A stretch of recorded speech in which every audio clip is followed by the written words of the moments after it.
Hello there, I am Njie. This is News Review. Thank you for being there. So we are still on the internet outage as the education sector has also been affected. We have a report, an investigative report on that. My guest today is the Honorable National Assembly member Fatimata Njie. She is running for Secretary General and leader of People's Progressive Party. These and more, but first we will see what the papers are saying today.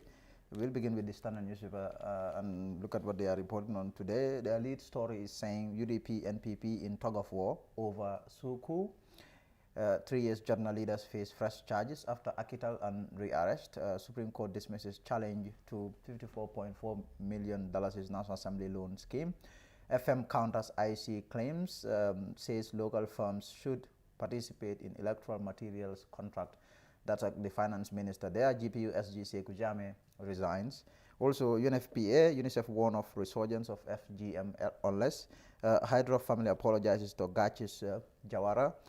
Police investigate curious case of traffic boy to Senegal. Barrow renews government commitment to eliminate poverty.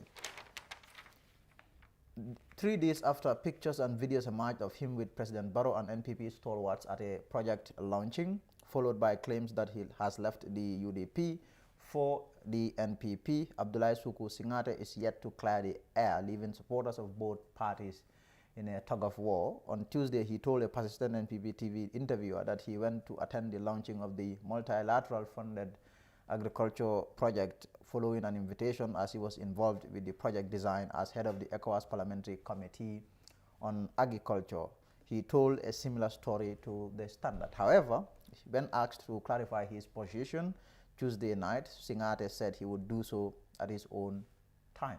So this is the situation. UDP people, including their top officials, are really saying that he is still with them, while you have NPP top officials saying Suku has joined NPP. And Suku wouldn't speak. Suku, people have gone to Suku's house and they will not even find him there. All 3 of his numbers cannot be reached.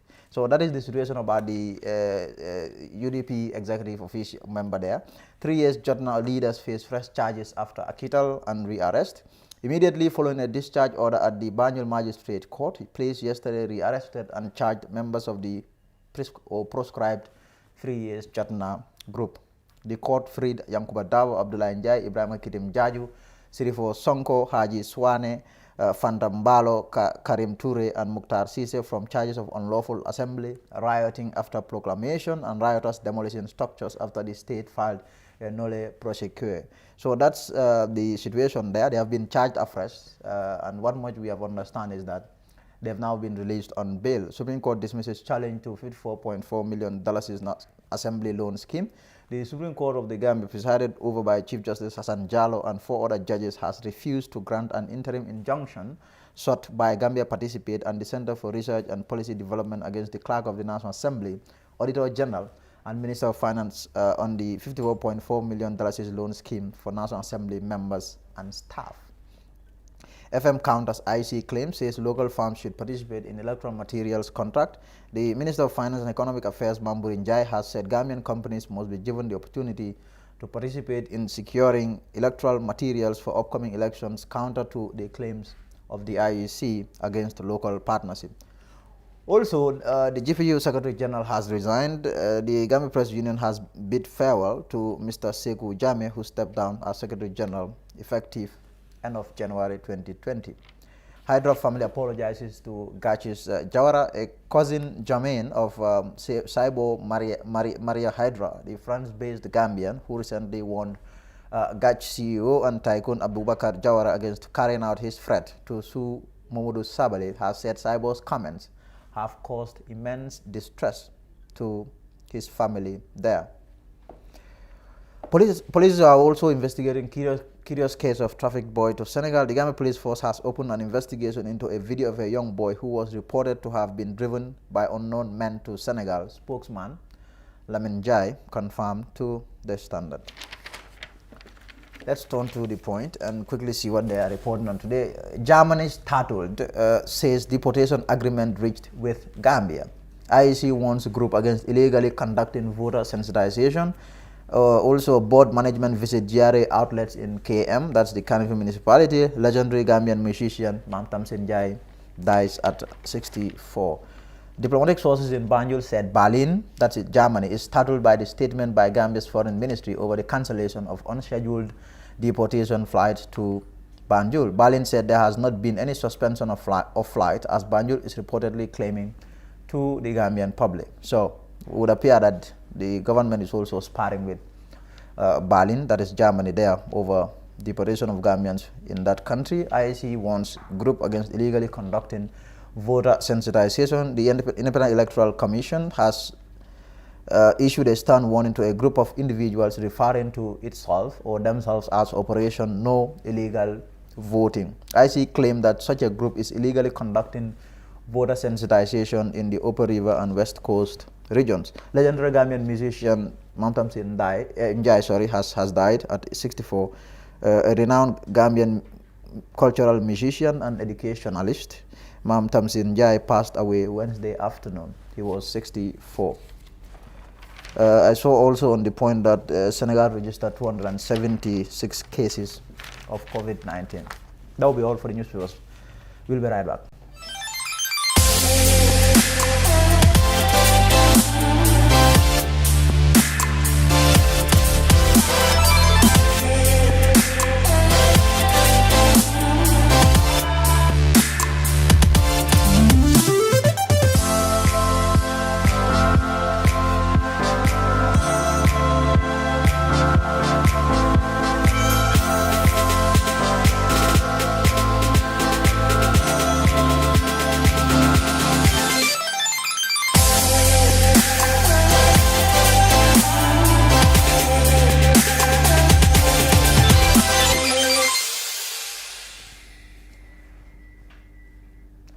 Now, just when you thought this past Tuesday's internet outage affected the financial and the banking sector only, you now realize that it has also affected the education sector.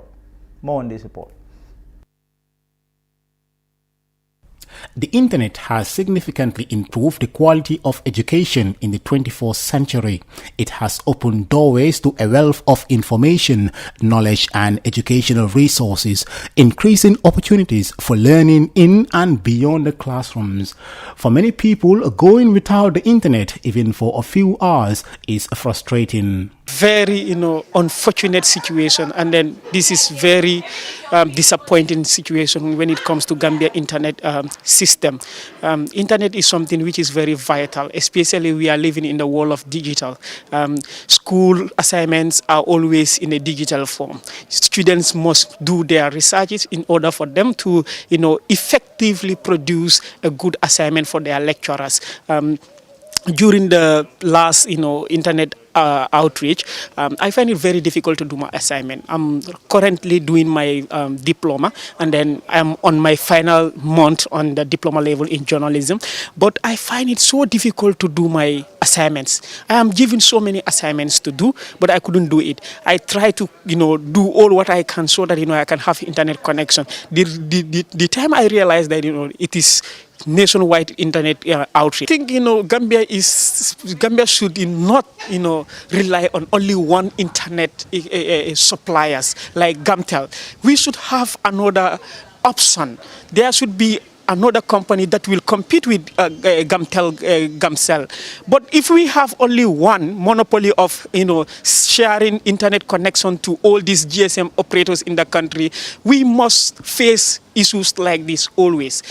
During the course of the 12 hours internet outage on Tuesday, GSM companies have been sending messages to their customers that there is a general internet outage in the country, and the issue is being handled with utmost urgency. Osman G. Dabo, a diploma student at the Media Academy for Journalism and Communications, described the internet outage as disappointing. Personally, I am so much disappointed with this current situation of internet blackout, because this is the 5th time in the period of 1 year we are facing the same situation.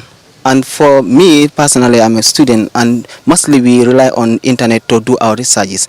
It is very unfortunate as a country. What I suggest is that we shouldn't depend on only one gateway system. As a country, we should have a backup system whereby when we have lapses in this area, we can connect to that one so that connectivity will be able to go on. Yeah. Some teachers rely on online materials to prepare lessons and students to extend their range of learning. Jibi Balde, an assistant intensive English course coordinator at the Islamic Online University, says the lack of internet has affected their administrative work, and that includes a processing of application forms, confirmation and documentation of students' payments, adding that it has equally slowed down their electronic communications. When the pandemic first emerged in the country in 2020, the Ministry of Basic and Secondary Education, MOPSI, took a quick step by suspending all learning activities across the length and breadth of the country. Some schools have resorted to the use of online classes via WhatsApp and other social media apps to complement their normal school lessons. Reporting for the Fatu Network News Review, Usman Jata. Meet Sarah and Tracy from the top 8 finalists of the Be a Star Sierra Leone. Their lives changed from day one. New original songs. Be famous and successful. Be a star in the Gambia. And the biggest stage right now in Sierra Leone. Being a part of Be a Star is going a step further in chasing my dreams and my career as an artist. All you have to do is record a video of you singing your favorite song, not more than 2 minutes long. Send the video by WhatsApp to the following number, 22-99944, using an AfriCell number. State your name and where you're from. Be a winner of a fully recorded album and $500,000. AfriCell Be a Star, your road to success. Thank you very much and welcome back. Now I am joined by my special guest, the Honorable National Assembly Member for Banjul South, Fatimata Njie. She's also running for the role or position of Secretary General and leader of People's Progressive Party. Honorable, thank you for coming. Thank you very much for having me. Okay, I would allow you to finish. Thank you very much for having me, and thank you, Fatu Network, for being the first news outlet that I've spoken with since this, because like I promised when you called me sometime in September when I first declared my intention.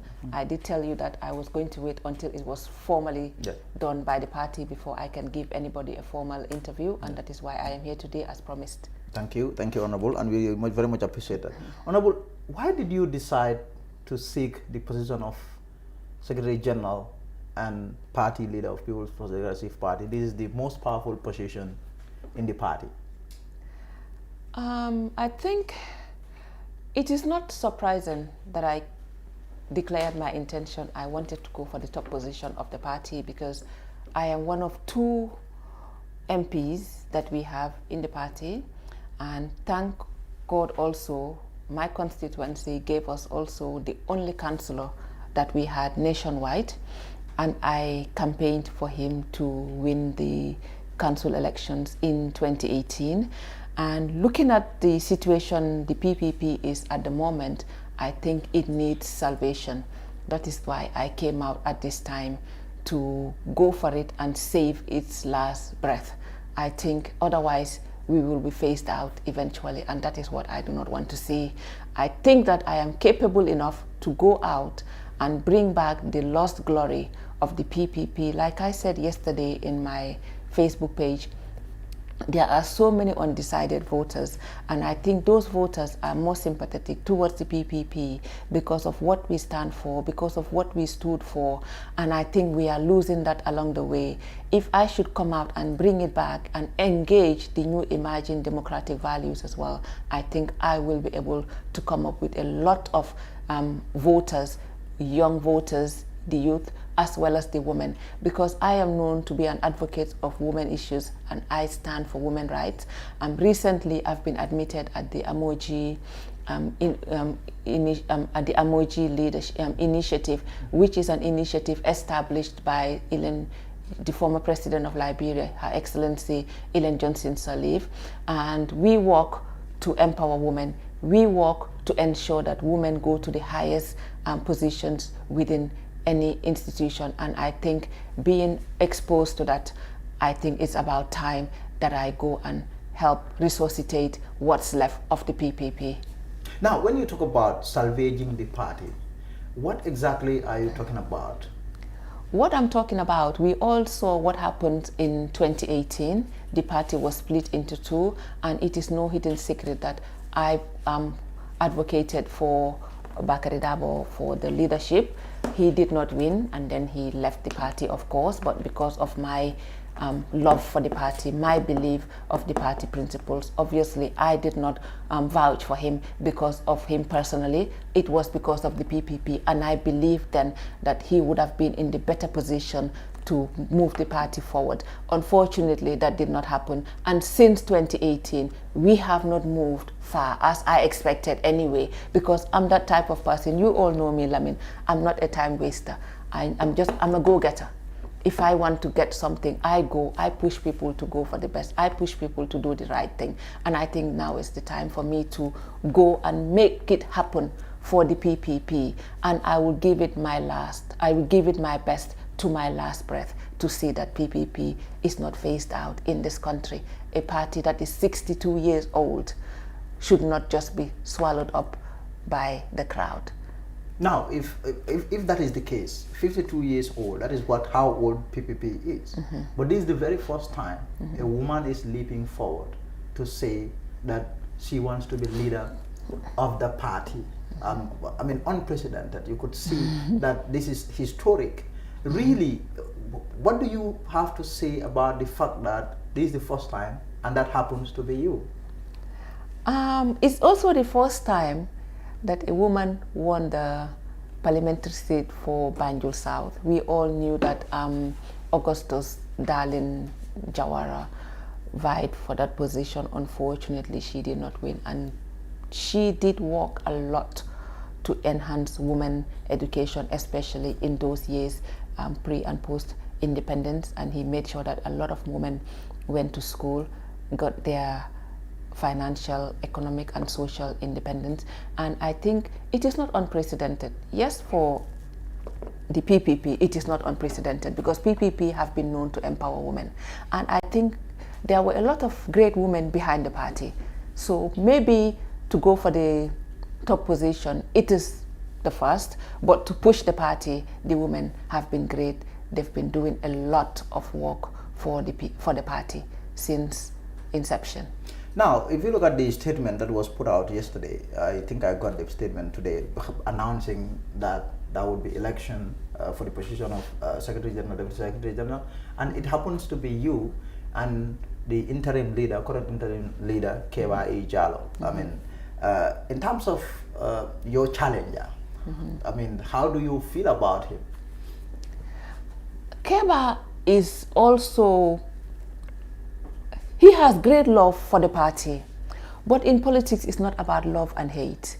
It is about competence. It is not only about commitment, because no doubt he is very committed to the party, and I would love to have Kewa in my team. He knows the party, he knows the Gambia. But the time we are in now, I don't think Kewa can move the party the way I would want to move the party. I think we need a new breed of politicians. Kewa was a chairperson of KMC, I think he joined the party in the 70s, yes. And he was the chairperson of KMC in 1994 when the coup d'etat happened, and he was an active member of the PPP, of course, and then he left for the United States. But like I said, it is not politics of love now, it is politics of policy. What can you put on the table? Because I believe that no one political party will win the elections if my wishes should come through to have an electoral reform and to have a law that will give us 50+1 to win the national elections. And I think that is my wish. And if that should happen, PPP should be in a position, like I said on my Facebook page, we should be in a strong position at any negotiating table. I'm not saying who we are going with at the moment, because we don't know. It depends on any party's principles, policies, strategies and theories, of course. And I'm not saying that we are not going for the presidential elections. If we can, we will. But at the stage we are in now, we cannot, because we are not strong. You are not strong. How long have you been a member of the party? I've been a member of the parliament since The party, party. I can't say how long I've been a member of the party. I was born into the PPP, I would say, because my grandfather was a PPP, my dad was a PPP, my Sadauda and my mother's mother, they are the same mother and the same father. And Sadauda brought up my mom and her siblings, because my grandmother died at a very early age. And if you look at the Karaba, even Sadauda mentioned it, she was her favorite sister, and she stood by him through the hardest of his times. And when she passed, he took up her children as his very own. So PPP is very close to my heart, and like I said, I cannot sit and watch the party just melt away. You have to do something. I have to do something. In terms of the rank and file of the party, how popular is Honorable Njie? Honorable Njie is one of 2 MPs of the party. So if you say Honorable Njie is not popular within the party, then the party is not popular, because I think I am the party. Yes. Yeah, because without me, the party will be next to dead. Yes. We have another MP, but then again, what Njie does in Parliament, what Njie does outside, what I do for my party, I think it is only OJ Jallow at this point who can do that for the party. And I would give him an applaud for that, because if it wasn't for OJ, the party would have been dead by now. And I thanks to him that I can sit here and claim to be PPP now. Now, at your last Congress, there was a bitter split. You have the Honorable Bibi Dabo camp, of course, which you said you backed him. Yes, I did. Unfortunately, he didn't win and he quit the party. You stayed in the party. And while this was happening, you had OJ who was on the side of Papa Njie. So this was like a Bibi Dabo versus OJ thing. You stayed. You decided to stay. Your candidate didn't win, but you decided to stay in the party. How does that affect your chances in terms of vying for the top job? I think if I were a timid person, I would say it would, but it doesn't even cross my mind, because for me, I look at the competence, I look at the interests of the party, and if anybody should linger behind history, what happened, irrespective of I stayed, because it wasn't for Bibi Dabo personally. For me, it was for the party. I did not see Bibi Dabo, I did not see Papa Njie. I saw the way forward for my party, and he did not win. But irrespective of that, Papa Njie won, because I believe that the elections I witnessed, I counted the votes. And was it free and fair? For me, from what I witnessed, it was free and it was fair. And Papa Njie won, because the delegates voted for Papa Njie, and I am vying against somebody else. And if we go through an elections and I win, then we should accept it. And if he wins, we should also accept it. In terms of your manifesto, what is it that you want? Because I understand that your campaign would start today. What is it that you want to push or tell? What message do you intend to peddle among, delegates, among PPP supporters, voters, if you like? First and foremost, Lamin, if you own your home and you are invited to go to another home, would you leave your home to move permanently to another home? I think we should think of PPP as our home, as our main home. Like you've all heard, the interim leader stood and mentioned something about our presidential whatever. What did he say? Because he said he said that PPP is not running for president, which I believe that we are not ready for. But I think 11 months to an elections, that is too soon to say. And just uttering that we are going to partner with the president. I'm not saying we are not going to partner with the president, but I'm saying that before we partner with the president, we must stand on strong grounds. We must be able to bring something to the table. You cannot afford to come empty-handed. And that is what I am going to sell to the people, that we need to strengthen our party. We need to be identified as the PPP before we can negotiate. Like they say in Wolof Balangane Nam Nefa. And we are not there yet. that is what I am going to tell them, to sort our house first, to strengthen ourselves, make sure our wings are grown before we can stretch them.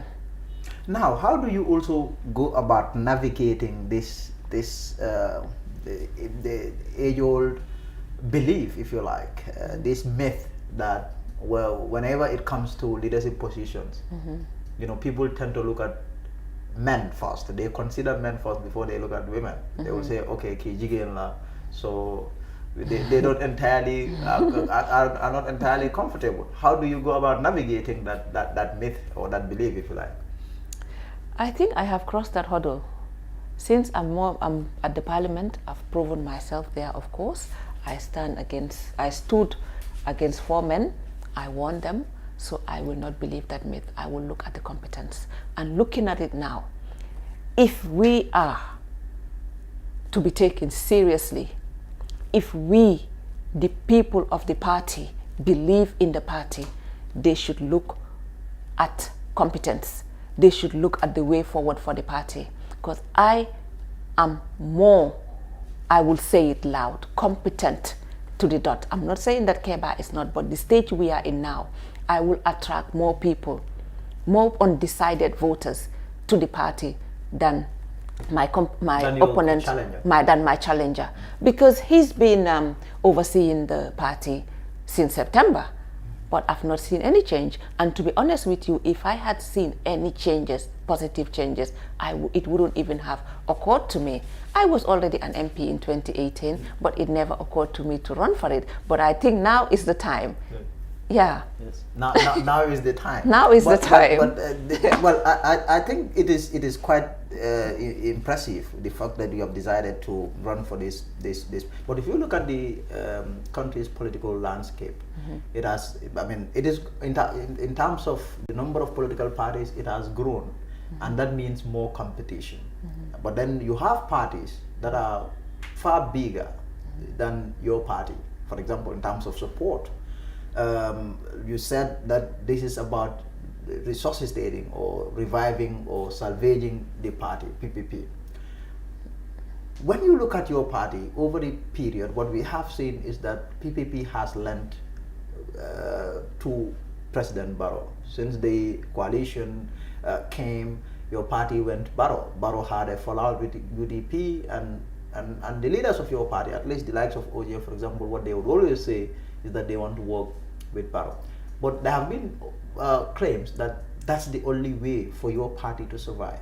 If PPP wants to survive, PPP has to, bromance with a party or with a political stakeholder, player, actor that is a little powerful and has the clout. In terms of this bromance between your party and the president or the NPP, are you entirely satisfied? Do you think that is the way to go for PPP to stay relevant in this country? First of all, Lamin, you said that is the only way that we can survive. Whether that is the only way. And I don't believe that NPP is even bigger than the PPP, and that I would say out loud, because I think NPP is leaning more to PPP without PPP actually knowing it. MPP, if we look at MPP, NPP is leaning on PPP, NPP is leaning on NRP, NPP is leaning on other small parties to feel that they are big. But for example, NPP, like you said, if you say big, they are an incumbent, they are the incumbent. But NPP is not an incumbent, the president is. But when the president is not a member of the coalition. When we had the coalition, NPP was not even a party, and that is why I say PPP is bigger than NPP. President Adama Barrow might be bigger than Njie if I happen to be the leader of the PPP, but that is President Barrow as an independent, because I still consider President Barrow as an independent president, for me personally, because I don't have an NPP government. I did not vote an NPP government, and if we are to lean towards NPP, then that would be our foolishness. We believe the NPP should be leaning on us because we are stronger than the NPP, and that is my belief. And I believe that if I should take the leadership, we will be much stronger, and then if Barrow would want to continue, it will be on our terms. And my terms, I am a principled person. I am known for my principles, and I don't compromise my principles. I don't compromise my ethics. I will lead the party based on the party principles. And that was why I joined the PPP in the first place. When I was running for MP, the UDP was bigger. And I am on air. And they sent so many people to inviting me to their party. But I declined. If I was afraid of challenge, I would have joined the UDP then, and it would have been an easy ride. But I knew what I was going for would never be an easy ride. But I wanted to take up the challenge to bring up my party, and that challenge has been given to me. I mean, it is being offered to me. I have opened my hands now to take up that challenge. And if I'm giving that party, Lamin Njie, in 2026, I am not saying we will make a great difference in 2021, but in 2026 we will be a bigger force. Now, if you look at you as MP, what much we have seen is that at least at the level of the National Assembly, you have stood against a number of decisions by the government. That I've listened to your deliberations. You would always say that you people should not be rubber stamp MPs. How would that affect when, for example, for instance, if you should become leader of this party, how would that affect your relationship with the government? You are, I wouldn't say you are anti-government, but you are somebody, like you said, you are very principled, and I've seen you reject a number of decisions that are coming from the government.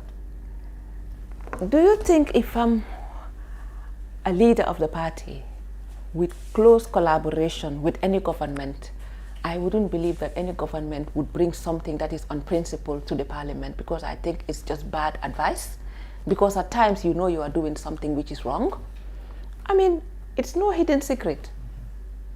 Like you said, government would take a chance for their interest. At times it might be against the interest of the people, but that would put them at a more advantage, at a disadvantage of the people. And not knowing that eventually it might be at their disadvantage. Because if you do something to the advantage of the people now, to your disadvantage, eventually you will be advantaged. Because if the people are happy, you are happy, eventually. It's like paracetamol. Yes. When you take it, it's bitter, but it heals your illness. Of course. That's how I see it. So I don't think it will affect the government anyhow, because if you stick by your principle and they respect you for your principles, they would rather seek your advice and would go by your decision, and that is what I hope. Now, still on your on the political landscape, you have all these parties that are way bigger. In terms of you running for the position or the role of Secretary General and party leader, you know, in every political party, you have different people. You have the young, you have the old. Mm-hmm. Who are your priority? I think you should know that women and children are always my priority.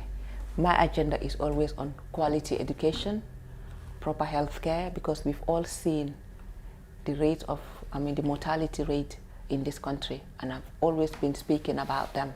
So my policy will focus on improving the health of women especially, and improving the quality of education in this country, because you cannot breathe a semi-literate generation, and that is what I've seen now. You've seen people, sometimes you listen to interviews. I was listening to the news broadcast when I came, and the level of English that you hear from university students is not what I desire. It is not their fault. It is the system. It is what is offered to them. And that is the first thing that we will tackle. People will all say that the PPP regime did not give us a university, they did not give us many schools, but mind you, the quality of education, it was people close to the government. But I would say that is a big fat lie, because people from the provinces mostly benefited. We all see them. If you go to international organizations, most of the people there are Gambians. And they are not, and that's not been only within the 22 years, of course. Yeah, but in terms of the voters, the PPP voters, whose support are you interested in the most? I am interested in the youth, because I know 60% of this population are young people. I would look into their interests so that they would, I mean, for now, to be honest with you, I think I have them because I work with the youth irrespective of your political affiliation, irrespective of your political beliefs. I just want to breathe a better next generation. Now, let's also, because election is this year, and it's going to be a very important election. This is going to be a do or die for some political parties. I'm not sure about, I'm not sure what it is going to be for PPP. Maybe you will, you will help me with that. But that is what it is going to look like. Already the terrain, you could see there's been a lot of movement by certain political parties in terms of shoring up support for their party. Yet we have not seen much. Yes, Congress is one thing, but the party going about growing its base is also another thing. At the level of the PPP, what is going on? Lamin, I think that is the more reason why I wanted to take the leadership of the PPP, because if you, like you said, PPP and NPP, some people cannot separate the two, and I want a total separation. The Dead Sea cannot join the Red Sea. There must be a distinction, yes. And that is why I want to lead the party, so that if we are to even come together, we might come close, but there will be distinction and there will be a firm agreement if the need should arise. That is what I mean. So that is the reason why I want to lead the party, make sure that we are distinguished, we are PPP and we are known to be PPP. We support the National Development Plan, but I personally do not support the NPP because I cannot ethically. Why? Because even if you look at the PPP constitution, it says you cannot support another party, because especially if you don't share the same principles. What are the principles of the NPP? I've not seen a manifesto yet. So I cannot say I support something that I do not know. But are you saying that are members of your party who are? I am not saying, but I said that is why I want to ensure. For me, I'm focused on what I want to do. Because 2018, I did not go for it. I wasn't ready for it, or it did not occur to my mind. And 2018, there was no NPP. There was no risk of our party dying. The coalition was still apparently headed by an independent candidate, and as far as I'm concerned, it is still headed by an independent president. But why do you feel that your party is dying? Because the party is not growing.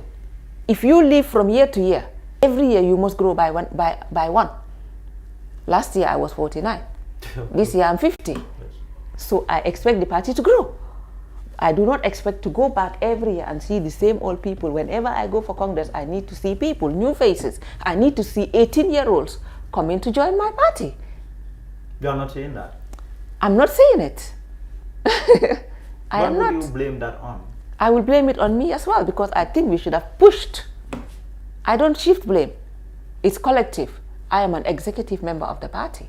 That's why I've taken up the bull by the horn now. I said, let's go. And in 2 years, and next year, if you give me the mantle and I do not, then you blame me, because I saw something that was bad. I said I'm going to rectify it, and if I don't do it, I shall be held accountable. In terms of the political situation of the country, while parties are going on, but what we also have to understand is that in this business of politics, the issue of money has been something that is very critical. And you could see, for example, NPP, a lot of pundits would pin their growth on them being financially independent, them having a lot of money. At the level of the PPP, where does money stand in your politics? Again, like I said, leadership, party base, and party resources are based on the type of leadership that you have. You don't put your money where you don't believe in. If I see a leadership that I believe that is not going anywhere, I will not put my dime. But if you see value, I mean, PPP has got value, has got potential. Like I said, there are so many people who are sympathetic towards the PPP, but they are shying away. And those people have money, they have resources, they have the technical know-how to move the party forward, but they do not see the doors open for them. And I believe that I am going to be that key to open that door. Now you have two tall problems or challenges standing in front of you. The first is to convince the PPP voters to put you in office. But the second challenge or hurdle would be to convince the common Gambian man on the street, or maybe the UDP man on the street, or the APRC man on the street, to join PPP. Let's granted that you have been able to. The hardest hurdle, yes, is to get the PPP to give me the leadership. I think that is the hardest. That is the hardest. That is the hardest. But to convince people to join the PPP will be the most easy thing that can happen, because it's the leadership style. If they see, because for me, I think I have already proven myself. I have already proven my worth to the Gambian people. My integrity will not be compromised, and that is what the Gambian people need. That is what the people need, to be able to trust you with their life. I can give you my life and go to sleep and know that tomorrow I'll be able to wake up and eat. That is what we need. We have not seen that type of leadership in this country, and that is what I want to offer to the Gambian people. Now, if you are to convince someone like Pata Sedikan or Babgar Siddiqui Jammeh of UDP to join PPP, what are you going to do? I know it will. Pata Sedikan will be the easiest to come and join me. How are you going I know to go he's about listening it? to me. Yes. Because Pata Sedikan, Yes. we are on the opposite side. Yes. Because he doesn't see the value of PPP yet. Yes. Pata Sedikan can go to sleep today, and I know in his heart that he is PPP. Yes. But then he doesn't see the value. If he sees the value, he will definitely jump in, and I expect him to come. I text him every day. And I believe that most of these young UDP guys will come to PPP within a year. Within a year Within of a you year. taking Yes. over. With you taking over. Now, let's generalize this thing a little bit. In terms of women in this country and their role in politics, we've seen what has been happening. Well, this has been there since the independence. We've seen women, the wife of the former president Jawara. We've seen women and them becoming more and more engaged or involved or participating in politics. The wife of the former president Jawara, you said? Yes, Augustus. Participate. Okay, Augustus. Yeah. Yes, in politics. Now we have seen it is growing in terms of the honor. Now we have a lot of female MPs, which point to just one thing. You call 5 a lot? Well, at least there's been improvement. Things have improved. Don't you think that we had more female MPs during Yaya Jammeh time? Female. He was a friend of women. I think think he empowered women. Yes, but in terms of some of the problems that you face, let's speak along the context of your experience as a woman politician who is very much shaped in politics. What are some of the problems that women go about facing in this country? I think what I will say, the major problem that we face is not about not being allowed to go in, because I think Gambia is the most accommodating country. Because if you go to some Muslim countries, they would not even allow women to even wear some of the things that we wear. Yes. Our problem is the level of education. The number of women that are not educated is really high. And I think what we need to do to allow them access to basic education first, so that they'll be able to participate. They are very intelligent women if you give them the opportunity, because even if you see the number of women that are educated, they are far ahead of the men who are at the same level. But to give them the opportunity to achieve that education is a big problem. And I think we should open it up for them to have access. And the other thing is also our official language, which is only English. You go to the rural countries, they do not understand what we say. And believe me, when we go to campaign, we talk to them in Wolof. But when we go to the parliament, they don't understand a word of what we say. Who are we talking to? Are we talking to ourselves? We are making laws that would affect the majority of the people, and they don't understand. So for me, the challenge is not like the doors are closed. The challenge is to give them opportunity, to educate them, to be able to go through that door and represent the people, because we've had how many female vice presidents? It's not that because they are female, they are educated, but what difference have they made? We currently have a female vice president. It does not have any effect on women empowerment. We've recently had a separate gender ministry of women. It still doesn't have any effect, because for me, I believe that if you are a woman, the other woman looking up to you should feel your pinch. It should trickle down. I was happy when we had this gender ministry, but I have not seen any benefit. We've recently had Women Enterprise Fund, but the way I was expecting it to be done, it has not been done. They've given some Banjul women, but the women they are given, I don't feel. I think they are more deserving. Me, I just speak my mind. Yes. I advocated for it. When it was a bill, I educated the women on how to make sure that they will qualify when the time comes. They've all applied and they are still waiting. As I speak with you yesterday, I was talking to a group. They've sent their application. Everything in the Gambia is political. We must try to look at our principles. We must try to be politically correct. I think that is what we should do, not think of building up our political base. If you are politically correct, the base will come naturally, and what comes naturally stays. What comes naturally stays. But then in this country, what the shortcut to success when it comes to politics, that is what a lot of people look at. So maybe they are given to people that they think. But if you know me, if you go to my constituency, vote for them, yes. If you go to my constituency, yes. And I should thank them because they've never asked me for money. Yes. They have never. I got elected in April 2017. I established my foundation in August 2017, and everything is routed through the foundation. I help vulnerable women. I support them. I help girls whom otherwise would have dropped out of school, and that is how I do my campaign. I do not give money to individuals, and they know that. And Banjul South, thanks to them, they never ask. They never ask. They never ask, but if they see somebody that is in need, for example, in education, they would always come to me. Yes. But to ask personally for money, even their wives can give back, they will not tell me because they know that they will not expect me to give. And that is the plus that I would give them. That is the type of politics that we need in this country.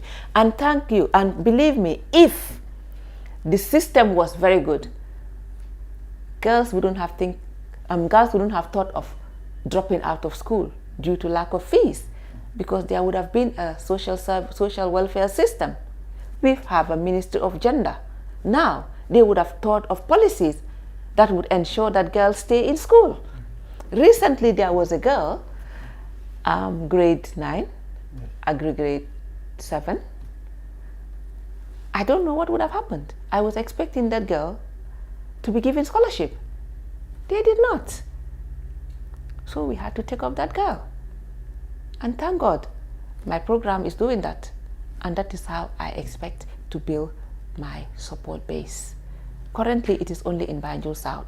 And if I happen to be the party leader, then I would not encroach on anybody's constituency, because it will be my political mandate as the leader of a national party to take care of every corner in this country. But for now, it is only in Banjul South. Only in Banjul South. Yeah. Now, your campaign team, have you launched it? Because a campaign should start today until later this month, the 27th. I believe that is when the Congress will hold. Have you launched your campaign team? Who are your people? The people that you've hired to? Because this is going to be a very bitter competition, if you like, between you and Honorable Jallow. I wouldn't say it's bitter, because PPP is a family. This is an internal thing. Whoever wins, we all win. Because if I happen to lead it, I will lead it and he will follow. And if he happens to win, he will lead and I will follow. So it's not going to be bitter.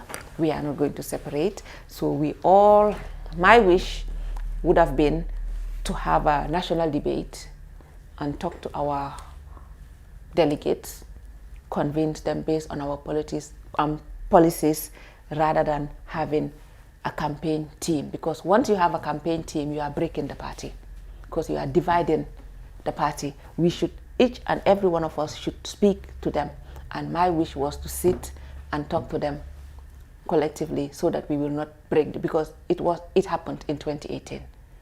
For me, I think I am politically mature that I did not allow that to happen on my side, because I still followed what I believed in, which was the party.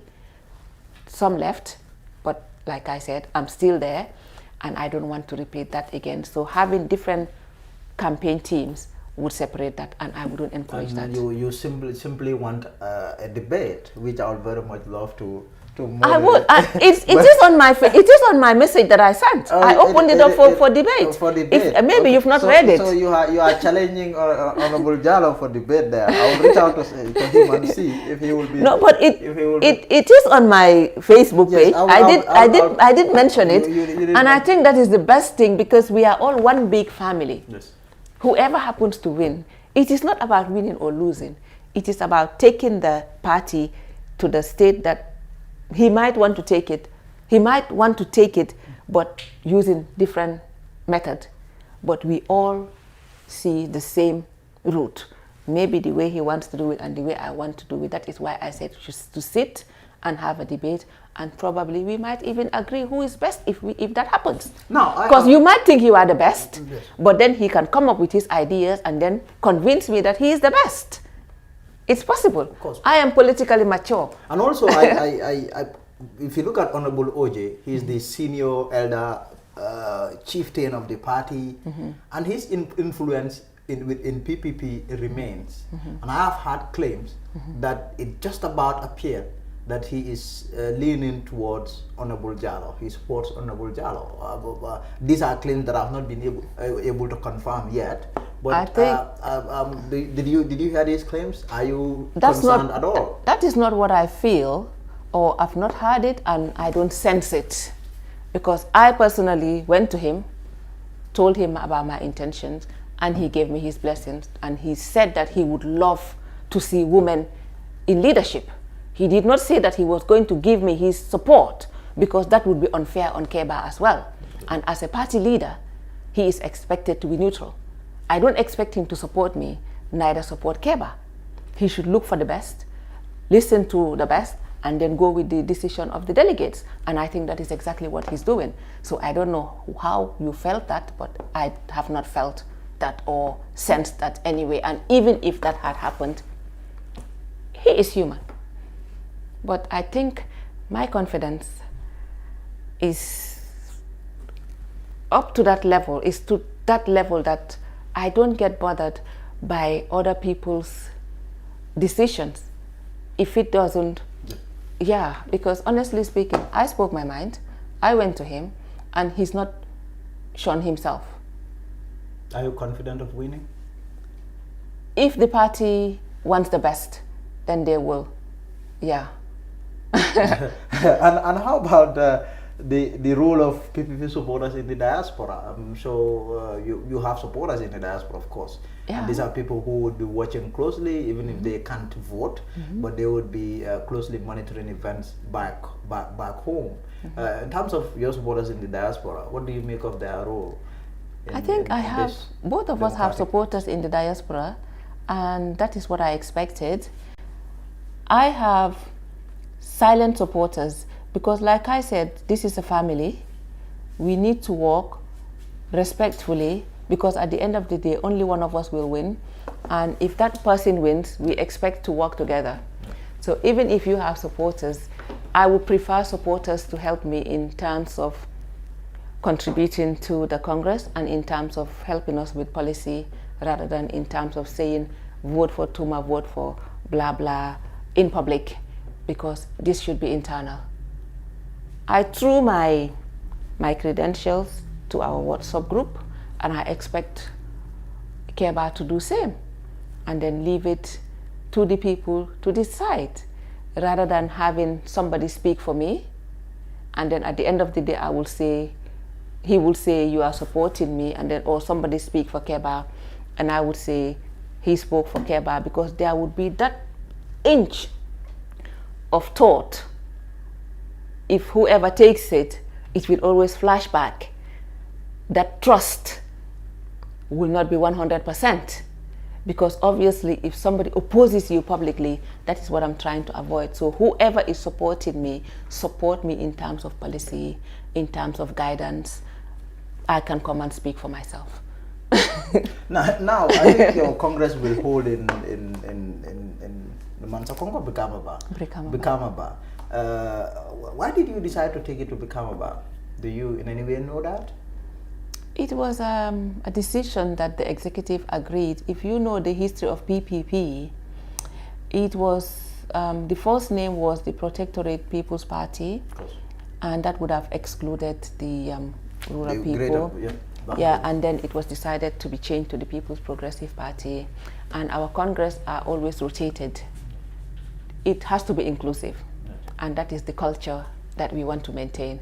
We had it in KMC last 2 years, so we're having it in, at the CRR, and then next 2 years we'll probably have it on at the North Bank. Anywhere we throw it to them, ask them whether they can host us, and then they agreed, and we are going to be hosted by our friends and our family in at the CRR. Honorable, before we move on to other things, do you have any other thing to say on your candidacy? What I want to say, I think as a woman, with the issues of women in this world now, and with the UN agenda, I think not to leave anybody behind. It is time that women are given the lead, because they are more empathetic. I know how I feel as a woman, and I am the only one that knows how to make good of how I feel. Ease the burden on women. If you ease the burden on women, you ease the burden on the nation, and in extension the world. That is my message, and I'm appealing to PPP delegates to vote for me, because I know that I'm the best candidate. Now we will talk about a few things. First, we'll have to, because even if you happen to be the new leader of PPP, this is something that you would very much be involved in. That has to do with the issue of a new constitution. You will not just be party leader, but you also be National Assembly member. And you were there when this new draft constitution ran into trouble. You were there. I can't remember whether you had traveled or you were there. You witnessed it all. In terms of the failure of the draft constitution to pass at Parliament, as an MP, this is the first time I am interviewing you on this. What is your take on the fact that you have a group of MPs, of your colleagues, who weren't happy with this charter and then voted against it? For me, I've been working on the Constitution since inception, because I'm a member of the Human Rights and Constitutional Matters Committee, and we've been as far as The Hague to work on this Constitution. And to be honest, I was utterly disappointed when it was thrown out at the second reading, and I think it was done prematurely, like I always say, because that point was only to debate on the objects and reasons, and we went beyond that. We were working on the principles then, which was wrong, and if I were to chair that meeting, then I would have stopped the meeting. It wouldn't have been thrown out. I think it was done, it was miscalculated, and we denied the public their right to take their decision, because we expected a referendum. No. If the public had thrown it out, it would have been their choice, but not parliamentarians representing the people deciding on behalf of the people without not having consulted those same people that sent us to that parliament. Unfortunately, I was sick, I was away, but I was expecting to come back and sit on it as a committee, because it was done on the 20th, I think, and I was in hospital then. I came back on the 23rd, expecting to kickstart on the committees at that point. But unfortunately, it did not happen. Why do you think what happened? I cannot speak for anybody. I can only speak for myself, and Exactly. I was surprised because I wasn't expecting it. If you go to my car now, I had so many copies of the Constitution, hoping that I was going across the country to talk to women about it. Unfortunately, it did not happen. And Seni Marina can bear me witness. I picked up lots of it. I'm like, Seni, I'm going, I'm coming back. After it's passed the second reading, when it comes to my committee, I'm going nationwide to discuss it with women so that they can support it during the referendum. And unfortunately, that did not happen. And when you look at the draft constitution, the political parties have a huge role. In fact, these are the stakeholders, these are the people. Gambians were consulted, but political parties were also consulted. In terms of the position of your party, PPP, while this was going on, you were a member of parliament, but you are also a member of a political party. What has been the position of PPP in respect of the draft constitution? PPP did not take a position. If you followed my link, I was in support of it. I was in favor, and my colleague Mohamed Ndao was not in favor of it for his own reason, which I respect. So PPP did not take a position, and that is one reason. That is also another reason I would want to take leadership of the party, because PPP, on a normal circumstances, they always had, during the Sadauda days, they always had a parliamentary committee that would meet and take a decision, and irrespective, the MPs would look at the interests of the nation and take a position, but that did not happen. We do not have that.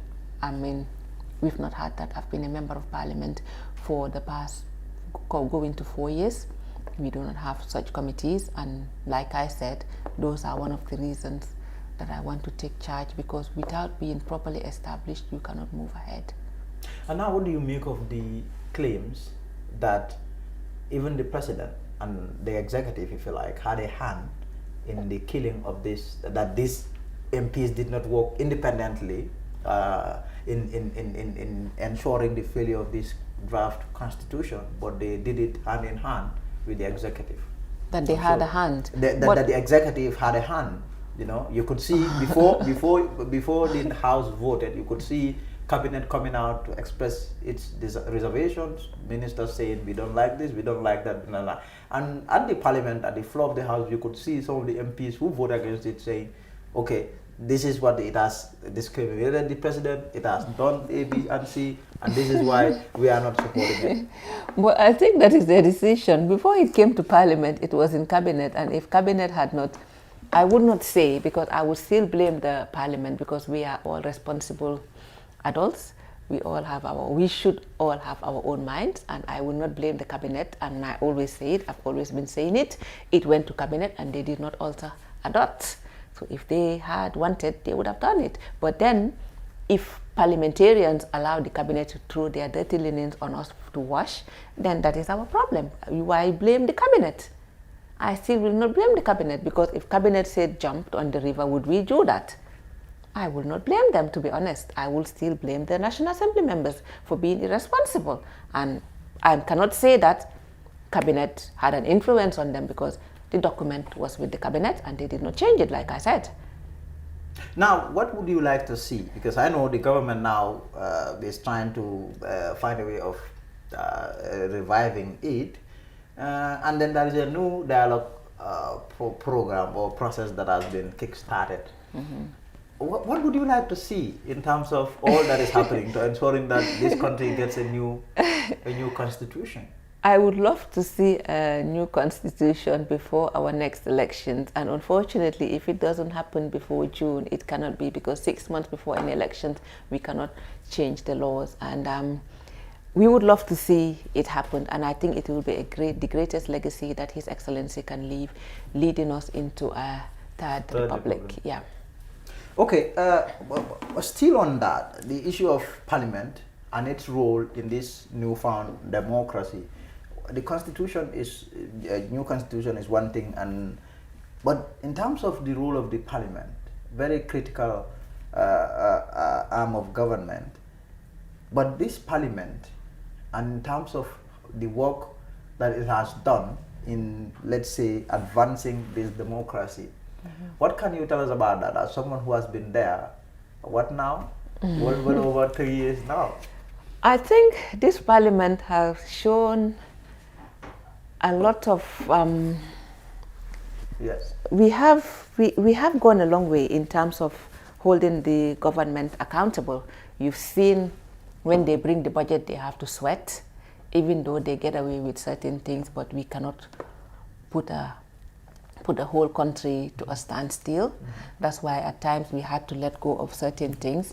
But then again, I can see the toughness of this parliament, because the government, the ministers think twice before they come to parliament, and they seem to consult us a lot, which I personally do not like, because I would rather you do your work and I do mine, and you bring it and I independently make a decision on it if need be.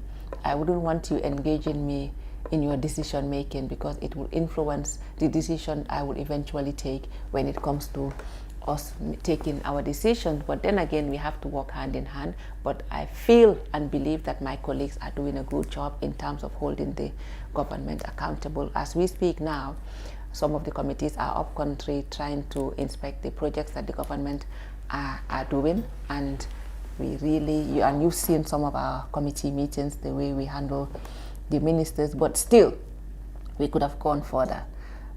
I see us sometimes as dogs that bark and not bite. I think we should at times exercise the whole powers that we are given. We have the same powers as the High Court.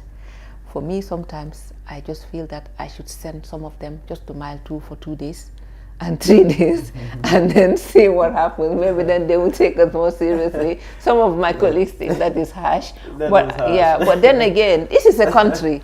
This is not my home. Yes. We have to be serious. Exactly, we have to be serious about it. And if we are seen to be serious, then we can. Because I've seen some of my my colleagues in the region. Yes. A minister insulted an MP, and he was sent to prison for 3 days. Yes. Yeah. Yes. And I think we should exercise. Yeah, we should. Yeah. You know, but then, yeah, exactly. But yet in your parliament, sometimes it's really rowdy. There's a lot of noise. There's a lot of quarrel. There's a lot of tension. Really, in your parliament, even yourself, you clashed with. I've seen you clash with the speaker. The speaker said you should withdraw. You said you would not withdraw. So you could see that. I mean, sometimes those things happen. Yeah, that is normal. That is work. But the speaker is my friend, my auntie. We work well. But when we are on the floor, she's my speaker, and I'm the NAM. Yes, so that's strictly business. So, but when we are out, you see us sometimes with even Yakuma, we have a good push and pull. But then we go out hand in hand. We go and sit and have lunch. Yes. Yeah. Yeah. So those things are normal. Those things are normal, and we expect them to happen. And if you are familiar with parliamentary affairs, you will know that it happens worldwide. But then that doesn't make us enemies. It is the party supporters out there that like take it personal, because they get so emotional. But if you see us in parliament, we fight on the floor, because that is what we are meant to do, to protect the interests of the nation. But then when we go out, we all embrace each other and have lunch. Sometimes we even go out, not eat at the parliament. After fighting on the floor, we go out and eat. You do all of that. Yeah. Now, what do you also have to say about the delay in the voter registration? The IEC was supposed to start that. The IEC was supposed. If you are familiar with the budget proceedings, you can see that the IEC budget was drastically cut. And I believe that the fault is not ours, but the fault is the Ministry of Finance and the IEC.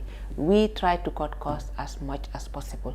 It is for them to present their case and tell us that they only factored the referendum and reduced the budget based on the fact that the referendum might not hold, not bearing in mind that it is election year and they might have to do voter registration and all that. So it is shortage of the budget, but we are in discussion with them, and I personally advised them 2 days ago that if the Ministry of Finance should bring a supplementary budget regarding that, and it's justified, obviously, why not? Because we all need to register. Every day somebody turns 18. The last registration was 2011.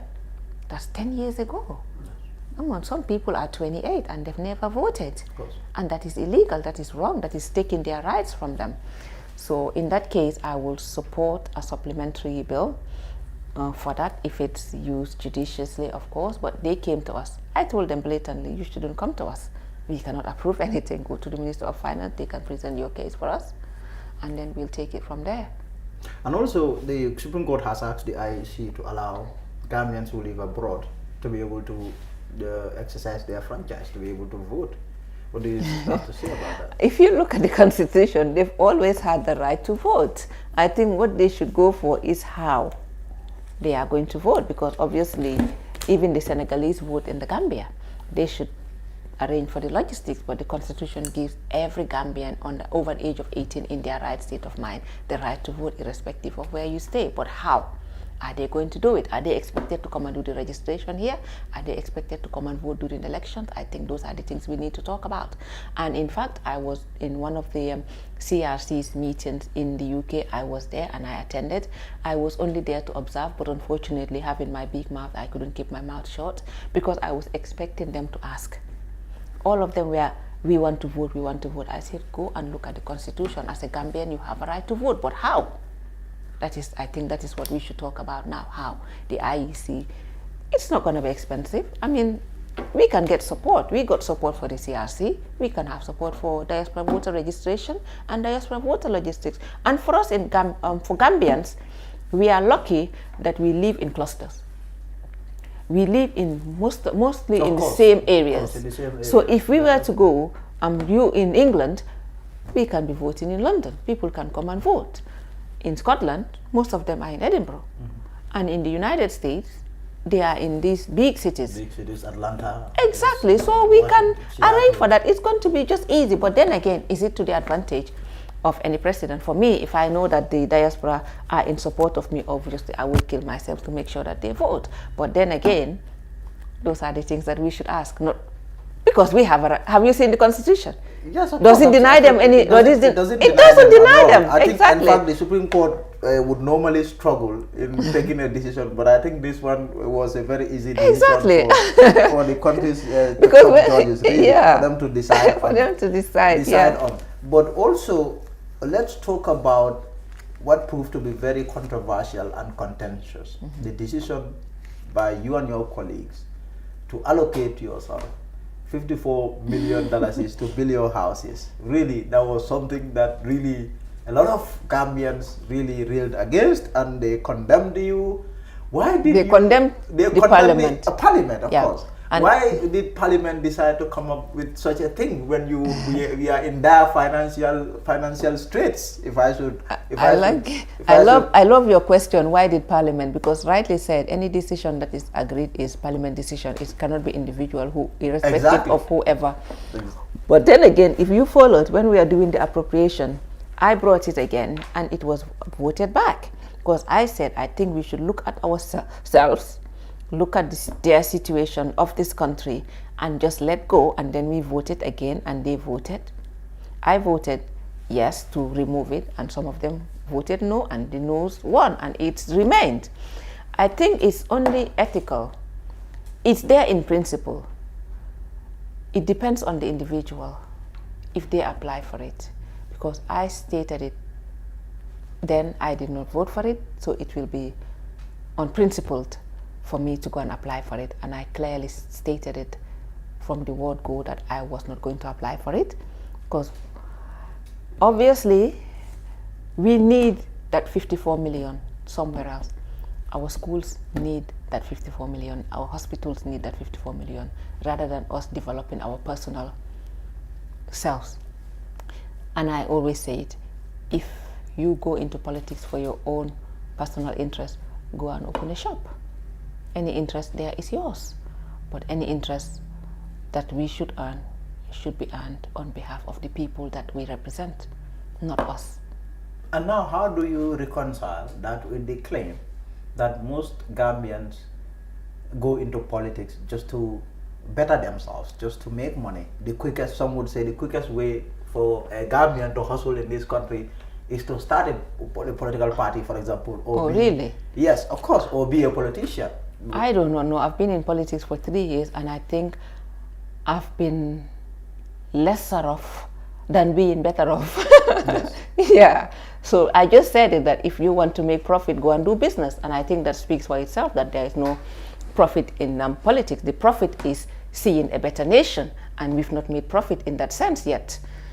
because the reason why I said, you would see some people make the claim that all this, if you see people starting all these small one-man parties, all they want to do is they just want to wait until it's election. They'll just open their party, start their party, be at the corner. Once there is election, they will form a coalition with a bigger political party, and if that political party comes to power, boom, you are minister, you are appointed minister. So that is the fast track way of getting to power.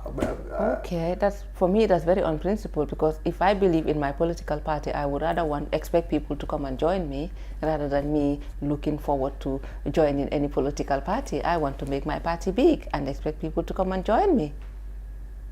Yes. Now, still on this 54 million, because I mean, some of your colleagues really, they defended this. They said you have a right, MPs have a right to decide their own benefits, their own salaries. You know, I could, and you have MPs who argue that, listen, we don't have much left as MPs. Who can guarantee that you will come back to this parliament when next there is a parliamentary plebiscite?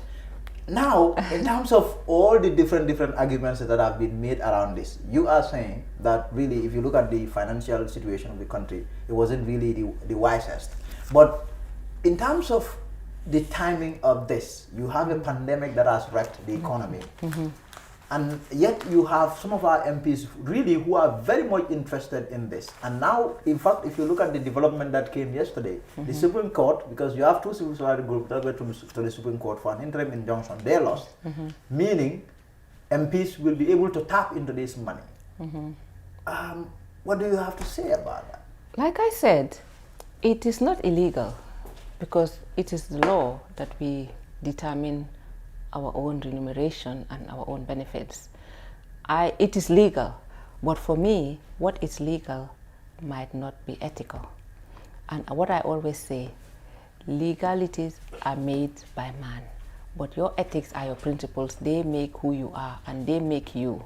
So I would rather, when it comes to legality and ethics, I would stick to my principles and my ethics, because they make me who I am. Man makes the laws, and they make laws to their own benefit. It might not be to the interest or the benefit of the nation, but your principles make you. So don't compromise them and don't play with them. So for me, yes, it is legal, but my principles will not allow me to take it. So I'm looking at the ethic base of it. And you have seen some of those people who have voted yes for it, but they said they are not going to take it because their principles will not allow them, but because they followed the legality at that time and voted yes. It still does not make them bad people or that it is wrong, because it was right. Because we make our own. Everybody, when we complain at times that we don't have this, people say, but you make the laws. But is there any you have caveat? No, they said you have the knife, so cut. You gave us the knife, and when they cut, you blame them. So it's not illegal. Yeah, but is there any caveat around that law, the law which says MPs can decide their own benefits and their own salary? Because I'm not even sure this is a blank check. Maybe there is a caveat. Is there any? Not that I know of, because so MPs can just sit and we can and just decide sit. that we want We can our just salary sit to be at 100,000 and 100,000. That is correct, because they bring the budget. When they bring the budget, it is not law. When they bring it, it is just a bill. And MPs, except for the judiciary, the Auditor General, I think 3 offices we cannot alter, we cannot touch. But apart from that, we can. We can have bilaterals with them and agree, but we cannot. But like you said, we can increase our salaries. But is that ethical again? Why would you want to go and represent your people, rid them of any hardness, and then transfer? That's how I see it. Take your hardship and transfer it to the people that you are supposed to rid of those hardships. So in effect, it's not ethical, but it is not illegal. Now let's also talk about the decision of the Supreme Court. to say that the president was wrong in removing one of your members of parliament, a nominated MP.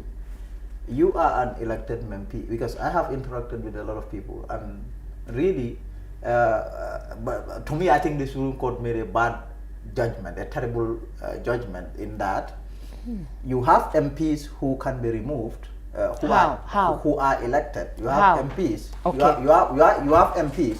Okay. MPs who have people who are accountable to their constituents, elected MPs. These are the ones. But you now have MPs who are also MPs, but they are not accountable to anybody. They are just appointed. You said you have MPs who can be removed by the people.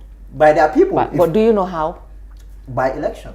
No, by an act of parliament. If once you take that oath, yes, your electorate cannot remove you. There must be an act of parliament, yes, and that act of parliament has not been. There is no act of parliament. It is said by an act of parliament. Yes. And I would really applaud any MP that would bring that act of parliament, because it will show that you are there to stand the heat and make sure that you represent your people well. But again, I still do not agree with the fact that you said that you disagreed with the Supreme Court. Yes, she was nominated, but once you take an oath, we are all the same, all National Assembly members, and there is nothing that states in the Constitution how they are removed. It is only stated how they are nominated. They are appointed. Yes, but not how they are removed. If we allow that to happen, yeah. Do you think it makes sense at all to have people, nominated MPs, who are not accountable to anybody? Because now what the Supreme Court has done is that so long you are a nominated MP, you are not accountable. You've taken the oath, but you are not accountable to anybody. Unlike the elected MP who goes back to his people to report to them. If it is election, he will go. They will assess whether he or she did well or not. They can put him back or sack him or her. You don't have that when it comes to a nominated MP. You know how I see nominated MPs. The principle of a nominated MP should be very specific, because during the PPP days, it was the youth, the business community, and it was like very structured, and that was the purpose of nominated members. And if you look at Honorable Njie Yasin, yes, she's representing Honorable Yakumba is supposed to be for the youth. Honorable Njie Yasin supposed to be for the physically challenged. Yes. And probably Honorable Majanko supposed to be for the, I don't know, probably elderly or the business. I don't even know about that one. And then the speaker, probably just gender or whatever. But the thing is, we are politically biased. Our leadership seems to be politically biased. They tend to nominate people that would be sympathetic towards their interest. And that was why they nominated, because if you look at all those nominations, it was only Njie Yasin that I've seen as an independent nominee. The speaker, Yakumba, the deputy speaker, Majanko, probably the president nominated them expecting them to protect his interest, and it backfired, because Yakumba said it during her interview. She ran for primaries and she was not elected by her own party. I am a PPP. If I had primaries and was not elected, the president wouldn't have nominated me, because probably he wouldn't even have known, because he wasn't a member of my party. That was why I said it backfired on the president. And for me, that's why you've never heard me talk about that, because he was protecting his interest. It backfired, and then so be it. Now let's talk also quickly, finally, before the wrap up. The president, this is 4 years in power for him. A man who was supposed to serve for 3 years, he is now 4 years. He has his own political party, and no one, only God knows really when it's going to end for him. In terms of the way he's running the country, are you satisfied? We cannot be I personally cannot say I'm 100% satisfied, but there are certain things that he's doing that I'm okay with. For example, we all say that we all go to sleep and not have any fear of being arrested. Yes, it's a democracy and we don't expect that of him. We would have been very disappointed if he was doing that, but that is happening. And I can say that satisfaction to a certain degree, that I can stand at the parliament and say anything against the president. I called his budget speech rubbish at one point because I said that he shouldn't come to the parliament and read us poetry because we wanted to see policy, we wanted to see the way forward. And if it was during the Yahya Jammeh days, I wouldn't have gone home probably. And I think that is a plus. But then we had an agreement with the Gambian people. They had an agreement with the Gambian people when they went out there in 2016 and proposed certain things to us, and I think that was why we gave them our word. That was why we brought them in to lead us, and that hasn't happened yet. Probably they promised us civil service reforms, constitutional reforms, security service reforms, and that is yet to happen. And I am particularly disappointed that the Njie Commission was not implemented to the dot, because I even mentioned that in Parliament, that it was discretionary of him because it wasn't through an act of Parliament.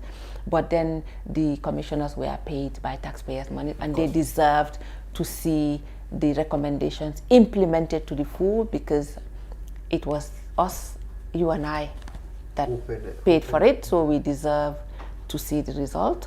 That is why I do not have any confidence in the TRRC, because once bitten, twice shy. If, for example, the Njie Commission was not implemented, how are we going to guarantee that the TRRC will be implemented?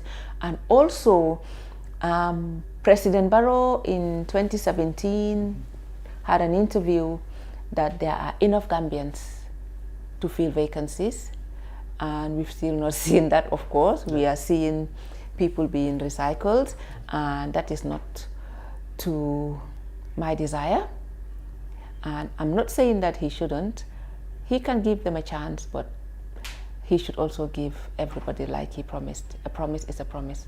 Like I kept my promise. I said, when I spoke with the proprietors of Fatu Network, I said, after I've declared formally, I will come, and I kept my promise. And you kept your promise. Yeah, so a promise should be kept. Do you think he deserves a chance to lead again in December?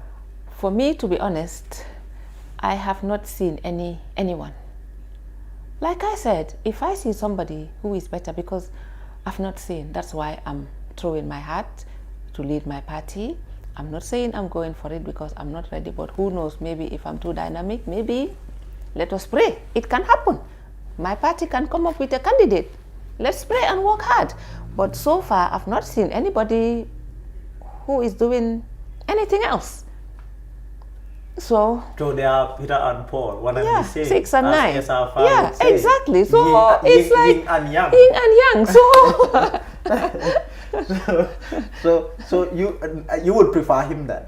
I'm not saying. It depends. When the time comes, I will decide. I've not made my decision yet. I have one vote, and I have my party. If I should lead my party, we will decide when the time comes. One thing also before we end this interview, last year in March, you were arrested by police. It was your mother, I believe, who traveled and my daughter, yeah, and your daughter, and they were at a quarantine Golden Beach, and that was degenerated into police taking you to I think it was Senegambia police station, I believe. And then there was a lot of noise around that. What really happened? If you followed, I was posting stuff on my WhatsApp status that I'm going to name names of what happened. Yes. And then probably they got scared because I called them. There were certain people that were left from the airport to go back home. And I'm like, in fact, even before they stated that they were going to quarantine people, I had prepared my mom's home and for my mom and daughter to stay there and quarantine themselves for, and I said 1 month, I even said for 1 month, because my daughter is a sickler, my son is a sickler, I'm asthmatic, I'm a sickler. I didn't want to get exposed. So when they came, I already pre-arranged that with the ministry, and they are listening. If they are listening, they can come and deny that if that wasn't the case. So when they came, I didn't even go to the airport. I was expecting them to drop them at home, and they did not. They took them to the hotel, and apparently a few days before that, I heard that that hotel wasn't used for like 2 years. So can I have my coffee, please? Yes. So I requested, in fact, I took them lunch, I took them bed sheets, towels and stuff, and I took medication for my mom because they had already sent their medication before they came. So when I went, I did not want to go in, of course, because of my condition, and so I requested for the hotel manager to come and talk to me, and I blocked the gate because he was driving out, and I knew them. He would have just driven without talking to me, so I blocked him. And he came, we spoke, he assured me that they would clean the place, so I moved. And then the police officer came and said, warulo wana randu nga gis man tamane ko hayo ne ko lo gor bon man mala gina ne ka gor parce que man ma fa taxaw yo ñeme ñu lo ñew. Huh? And then probably that was why they were angry. And then on the Sunday when I took, my daughter called me and asked for pizza. So normally when I buy them the pizza, I just go and drop it and I give it to the guards, and then they were waiting for me because I don't know, I was actually in my car. The car was running. They dragged me out of my car and arrested me. And arrested you. So I'm like, they just didn't want me to speak. And because I called, I made my investigations. I called the person that apparently called the doctors to allow that person to go, because the doctors told me they were not aware, and I called the doctors back and I said, but yo danga fen parce que yo dang ma wax ne xamulo li way ki mu ne yo la waxal. So xam nga, and they just probably wanted me to be quiet. And I think that was the first time again that the police magazine, they immediately published it in the night because they didn't want me to speak. And I didn't want to take it further because, like I said, I have so many people that look up to me, and I believe that this government is my government, and I didn't want to drag them to court. Some people actually wanted this to happen so that I can fall apart with the president, because some people even called me that your President Barrow daf la arrest doo ko bàyyi ngay nekk xarit. Ma ne ko President Barrow suma jëkkër la arrest ma police yi ñoo ma arrest. And he wasn't even aware. So at one point I told him about it and he just laughed. Like, he wasn't even aware. But people were like, President Barrow moo la arrest yow doo ko bàyyi nga koy support. Ma ne waaye man supportuma ko, man everybody knows me as a PPP. And then it was just like everybody was happy that that had happened. They thought that would bring a rift between the president and I. But our relationship is personal. It's not, we don't discuss politics. It's just like your party and my party. Yes. We joke about NPP and PPP and that's it. But I am not, he knows I'm not NPP, and I know that he will never be PPP. But then also, I also know that he's only got that advantage because he's a president. Who knows about the future of NPP when he's no longer president? Only God knows. But then that was it. People just wanted a rift between the president and myself. One more thing on that. How did you feel as an MP and being arrested by police in such manner? I just felt that the police, they do not know where their line should stop, because in any country, an MP, I am also an ECOWAS MP and I represent all the ECOWAS countries. In fact, somebody sent a text to the ECOWAS speaker and he was very concerned. He called me, said, I said, no. In fact, I have the text here that he sent me, that I told him that no, it's not the president that arrested me, it was the police, so it's okay, blah, blah. I think people were just happy that they wanted to cause a rift between the president and I. But then I'm not that petty. Yes.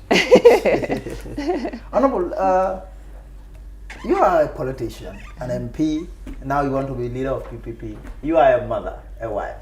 How do you juggle all this? How do you go about making sure what how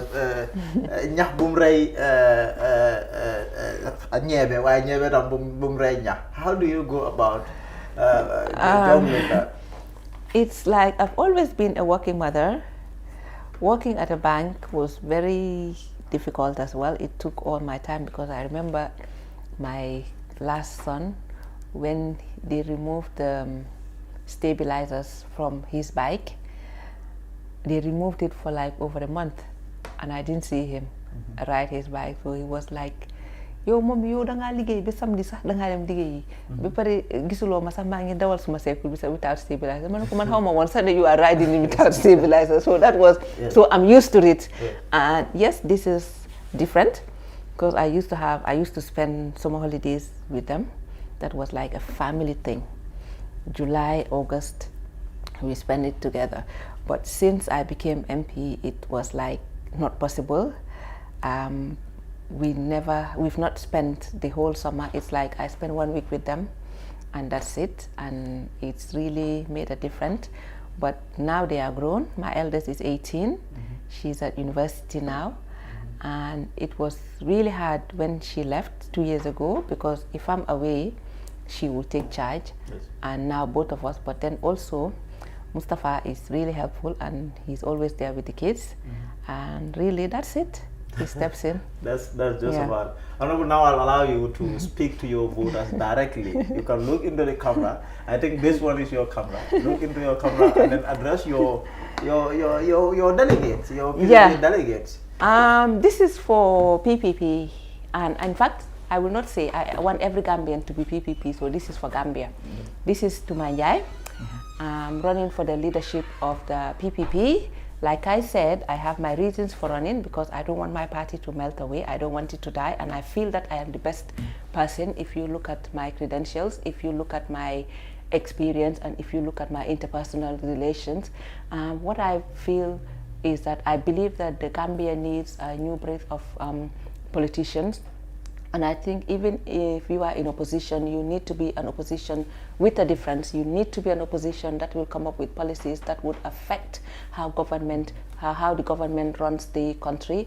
If they do something that you do not think is right, you can come up with an alternative and force them to do it. But if we have the same opposition that we have that will just follow the crowd, that will just give a nod to whatever the government is doing, then I think we might as well be a one-party state. That is the reason I want the leadership of the PPP to make the PPP better and bigger. Honorable, thank you. Thank you. Thank you very much. So that is Honorable Fatimata Njie, National Assembly member for Banjul South. She is running for leadership of our party, Secretary General and party leader. There will be a Congress later this month. She was my guest. Thank you for being there. We'll be back next week. Until then, goodbye. Thank you.